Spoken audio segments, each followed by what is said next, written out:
Hello and welcome to A Cat in the Garden. This morning we are at Tillery Street Plant Co. in Austin, Texas, here in the morning to hopefully beat the heat because the heat still hasn't really broken here. It's triple digits every single day, but in the morning there's lots of shade here at the garden center and I'm really excited to see what they've got. So let's go ahead and see what they've got inside. Hopefully some new stuff, hopefully some fall veggies, and of course houseplants. So let's get to it.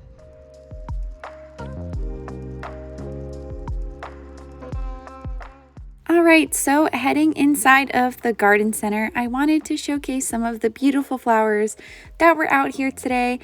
I honestly love flowers so much, and I'm still dreaming about having a pollinator garden.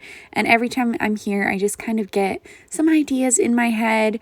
The pollinator garden will happen. I'll definitely put it on the channel when it does. But for now, I'm just going to admire all of the pretty flowers here, especially the vincas. If you followed me for a while, you know I am absolutely obsessed with them. They're so cute. I love this one. I love the coral color. I love all the colors, really. They're just awesome. And they had some shell ginger here. They were looking really nice and healthy, which I enjoy. I just think they're a really underrated plant. You can have it as a house plant or grow it outside in the shade. And then they still had that really nice alocasia section that we saw last time with the Halo Beauties that were really big and gorgeous, as well as some that maybe looked like Yucatan Princess. And then I thought it was really interesting that this ficus was so, I guess, sun bleached or sun stressed, that the leaves were like this yellowy white color. I don't know, I'd never seen anything like it before, so I thought I would just point it out. But heading down to the house plant section, the door was already open, but I made sure to shut it after I came in because when you're here, you are supposed to leave the door shut. I don't know why people don't really read the sign, but that's okay. I honestly just thought it was really gorgeous in here today. I wanted to point out the Ficus shiveriana moonshine. They're here all the time, but they're always looking really healthy here. They're about $30, so if you are looking for one, I would totally recommend getting it from here. But look at this view this morning. I was really in awe of it. It was absolutely gorgeous in here. The plants were looking great. They had the Aglaonema white edge still. They're still looking really healthy. They're a super hardy plant. I love the plants that they put in the Austin cider cans. They're really nice. Over here, they had a bunch of Hoya. So this is a variegated obovata for $30, which I think is a pretty good price. Honestly, I don't see them all the time. They have some Memoria over here as well. I believe they are $10, if I can find the price. Yep, $10. I remember that from last time. They're also a really nice, easygoing Hoya if you are looking for something like that, and their splash is really cute. And then over here, they had some new Hoya propagation. So that was a Breviolata. This is a Regita, or Regita, not really sure how you pronounce it, but they were looking really nice, really healthy in Australis, and just some kind of different Hoyas that they don't normally carry, some obovata, and it looks like they propagated them themselves. So I think that's really cool. I love when nurseries do this. Excuse my hand being in the way. I'm just trying to grab other Hoyas. But yeah, a lot of obovata cuttings. They looked really nice, really big and healthy. So if you are looking for something like that as well, they got a bunch of new ones in. I really like that one. I was pointing it out to my husband, but I wasn't really in the market to buy a Hoya today. They have a bunch of new Hoya Finlaysonii here. And over here is a lot of the pubic calyx. I think they had these last time I was here, but I can't quite remember. Over here, they had a bunch of kind of the older plants that they've had for a while. This is a rotundiflora for $30. That one's not my favorite Hoya, to be honest. I don't really know why. The leaves are a unique shape, but it just doesn't really speak to me. There are more Finlaysonii over here. This one is $29. And I think I can see more of the variegated obovata as well, some Australis Lisa, and this one was really cute. If I was going to buy a Hoya today, it would be this one. They're looking super full, Crassa petiolata. I really like the way that these grow. Unfortunately, I lost mine to root mealies a few months back, so maybe I will replace it one day because I do think it is a really pretty plant. Here you can also see just how pretty it looks in the morning. I really do enjoy getting here as early as I can because it's not as crowded, it's not as hot. and it's just really peaceful and calming and relaxing, and it's just so much fun. They moved the Alocasias over here, which I thought was a good move because they're all together now. So all the rare ones and the common ones are together. This one they're calling a Pink Princess Alocasia. These are the Chantrary. I do miss having one of these. I'm still leery to buy Alocasia, but if I am going to buy one again, it's going to either be a Chantrary or a Sinuata, to be honest. This Brancifolia was looking really nice. It's not a super common Alocasia, so I know people are out there looking for them. The baby Maharanis are adorable, but I do already have a really nice Maharani. This Alocasia, I think Odora, had really nice variegated leaves. These tiny dancer look so cool. I have a small one that's kind of struggling, but if you can get a nice big healthy one like this, they just look so unique and so fun for an Alocasia, since a lot of them do look similar. They had some little baby Baltic blues, probably from propagations. They weren't fenestrated or anything yet, but they fenestrate really quickly, so if you can get a small one for a good price, I say do it. This Paraiso Verde was absolutely gorgeous. Mine finally started putting out some variegation and it's also looking really nice. So I'm super excited about that, kind of to see what it does, since the variegation is affected by both light and heat. Over here, we have, I think, a Campo. Yeah, Philodendron Campo. These are kind of neat. I don't really like what they look like when they're mature, but they look cool when they're juvenile. They still have some of these Monstera Siltepecana baskets kind of hanging around in a bunch of different places. If I remember right, they're not very expensive. Over here was really neat. Philodendron Snowdrift for $24. These used to be very expensive. These look like TC babies, which is totally fine, but it's really cool to be able to see what was once a really rare and expensive plant to become so affordable. Really hoping they do the Whippleway next, because I would love one, but I'm not paying like $300 for a cutting. So, you know, it's better to wait. If you have patience, you will be rewarded. Over here, there's some Philodendron Tortums, some Silver Swords, some Micans, all of kind of the common plants, so I'm skipping past a lot of them. Here are some Philodendron Pink Princess. Some of them have nice variegation. Here is the Philodendron Calkins Gold. I think I mentioned before, I honestly really like this plant. I think it's super cute.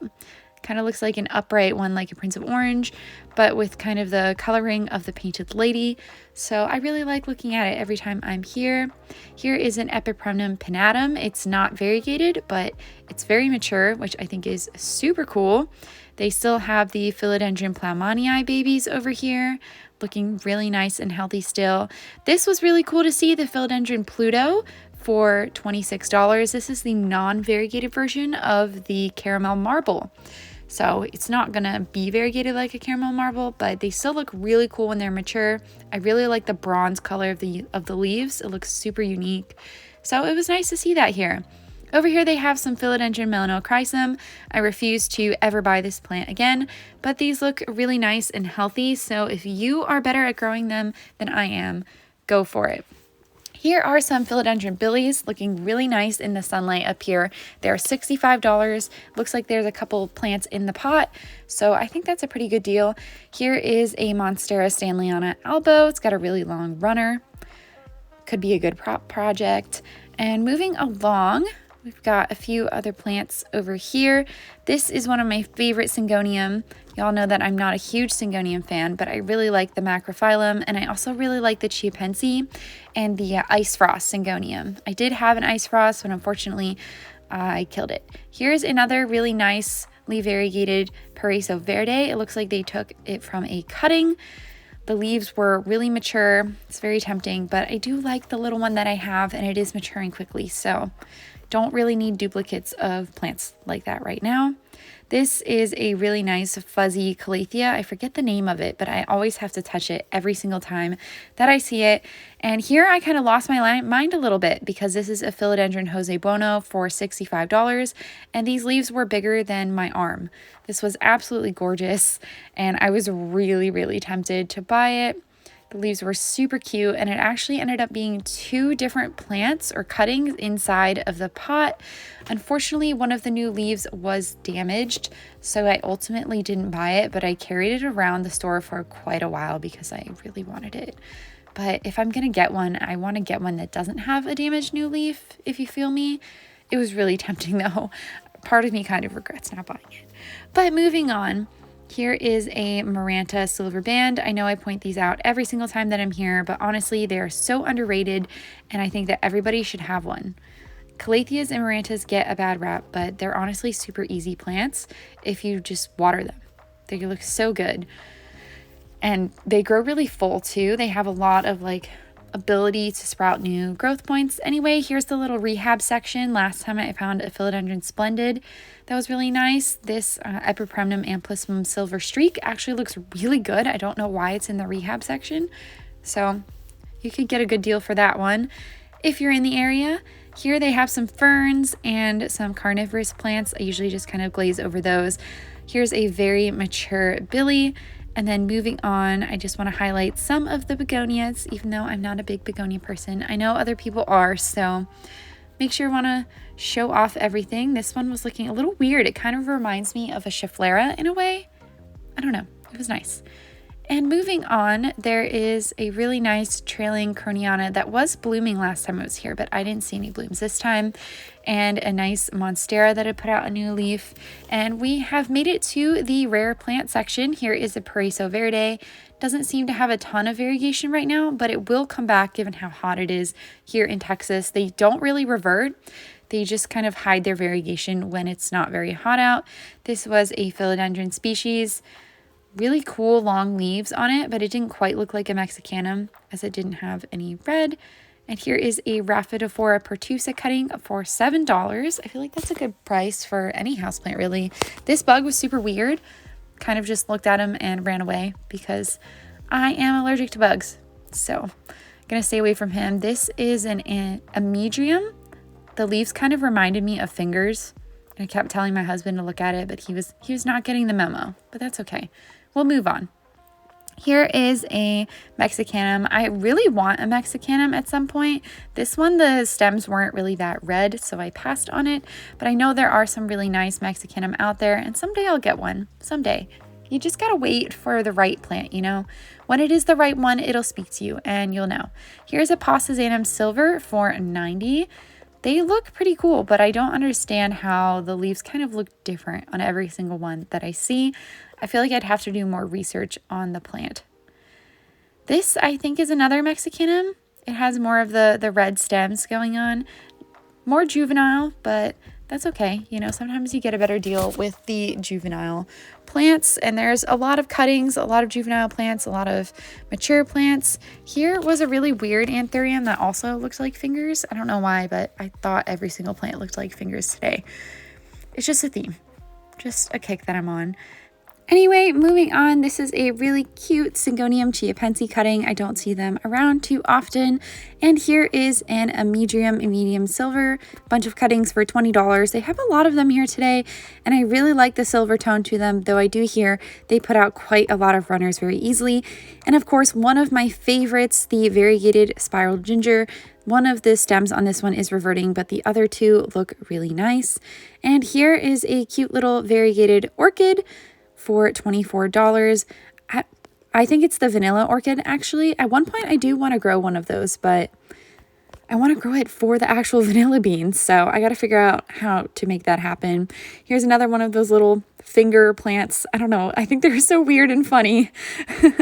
Anyway, here is a Bipennifolium aurea. These are really nice. I'm starting to see them pop up a bit more in garden centers. This Esqueleto is super pretty. They don't have a lot of these left. I know a few months ago they had a bunch of them, and I should have gotten one then, but alas, here we are. Anyway, moving on, here are some orchids. I know they recently got a few of them in. This has a really cool, almost like leopard print foliage, and it's just how the plant naturally is. And the flowers are really interesting. I've never seen anything quite like this before. These yellow orchids are super pretty, and I honestly don't really know much about them, so I'm sorry if I'm like butchering things about the orchids. I just think they're really cool to look at. So that's kind of what I'm going to focus on. Here's a flower that was fully open, and this is absolutely gorgeous. I really don't know how nature makes things that are so cool like this. But anyway, they had some Homalamina selbes, some Sansevieria Moonshine. These were $20, which I feel like is a great price. This is probably my favorite snake plant. I'm not a huge fan of them, but I do really like the silver. Back here, I don't really come back here too often because it's mostly snake plants and ZZ plants, but there were some cool plants back here today. They had a bunch of the whale fins for, I think it was 20, 26, pretty good price. But anyway, this was the main greenhouse. Moving on, there is right before I left, they had a bunch of the philodendron summer glories. They had some big ones and some medium-sized ones, as well as some philodendron gloriosum. I think they were like $129, $149 for the big pots, but you get a bunch of plants in the pot. They're very mature, looking really healthy. Yeah, $149, and they're honestly growing out of the pot, so they will need a repot when you go home, but that's kind of what's going on in here. As always, they have a bunch of hanging baskets of plants, and if you don't look up, you're gonna miss some really cute plants that they don't really have on the floor, the tables, so always look up when you are moving around the greenhouse. I also wanted to show the living wall off again. Last time I was here was the first time that I saw the living wall. I think it is absolutely gorgeous, and I just want to highlight in a closer fashion some of the plants that are here.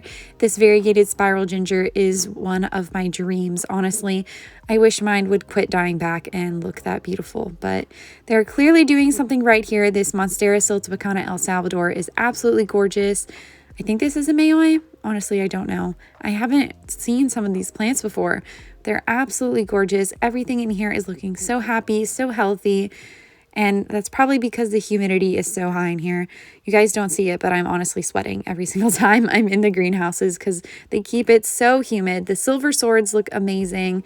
Everything looks amazing. If you kind of look in every single nook and cranny of this living wall, you will see something new. And I really love that about it. This was an Epipremnum pinnatum albo, really mature leaves, looking so nice. And this, I think, is an Amedrium, probably the medium. I don't think it's the silver one, but it was looking really nice as well.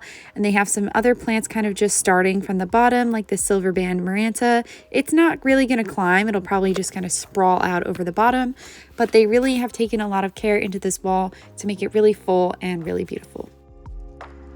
It was really nice to get out there before it was hot. I am back now because I needed a little bit of AC on the way home, but I wanted to show y'all before I go. I finally got this cutie. So this is a vinca. It's kind of like a coral or salmon color. I just love collecting all the colors of vincas. I think they were really nice, easy growing flowers to have. They are perennial. They're supposed to be perennial in zones 9 through 11. We're kind of like 8B, 9A border-ish, so they don't really survive the winter here.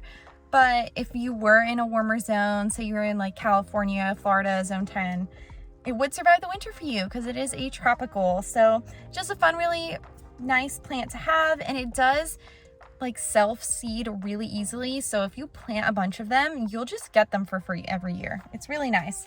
I also got a couple of seeds. So these are from Botanical Interest.